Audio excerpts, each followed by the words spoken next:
तुम्हाला तुमच्या computer skills upgrade करायच्या आहे? दिशा कम्प्युटर इन्स्टिट्यूट घेऊन आले आहेत महा डिस्काउंट ऑफर। आता कोणताही कोर्स करा फक्त 1800 रुपयांमध्ये। समुद्राला उधाण यायला सुरुवात झालेली आहे आणि याचाच आढावा घेण्यासाठी आपण सध्या आहोत नरिमन पॉइंट या परिसरामध्ये।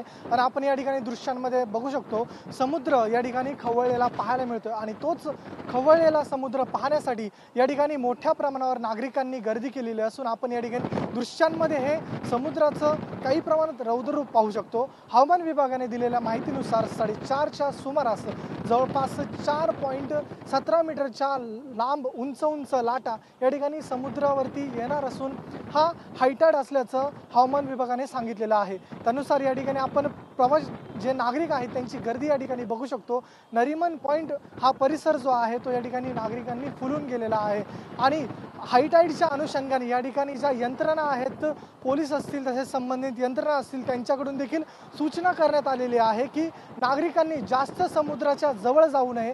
अशा खबरदारीचा उपाय म्हणून या ठिकाणी पोलीस देखील या ठिकाणी तैनात करण्यात आलेले आहेत। आपण या ठिकाणी दृश्यांमध्ये नागरिकांची गर्दी पाहतोय, तसेच खवळलेला हा समुद्र देखील पाहत आहोत।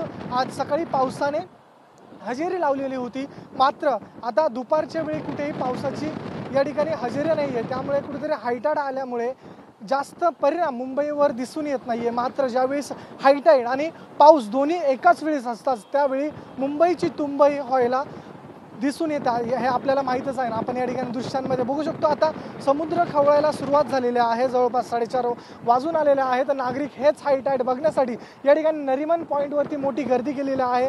संबंधित यंत्रणा नागरिकांना सूचना देत आहेत की नागरिकांनी समुद्राच्या जवळ जाऊ नये। मात्र या ठिकाणी नागरिक जे आहेत ते लांबूनच या ठिकाणी हायटाइडचा आनंद घेत आहेत, ज्या समुद्राच्या उंच लाटा नागरिकांवर देखील बरसत असल्याचं आपल्याला पाहायला मिळतंय। कॅमेरा पर्सन चरणसह मीर तिग्गनकवार, TV9 मराठी, मुंबई।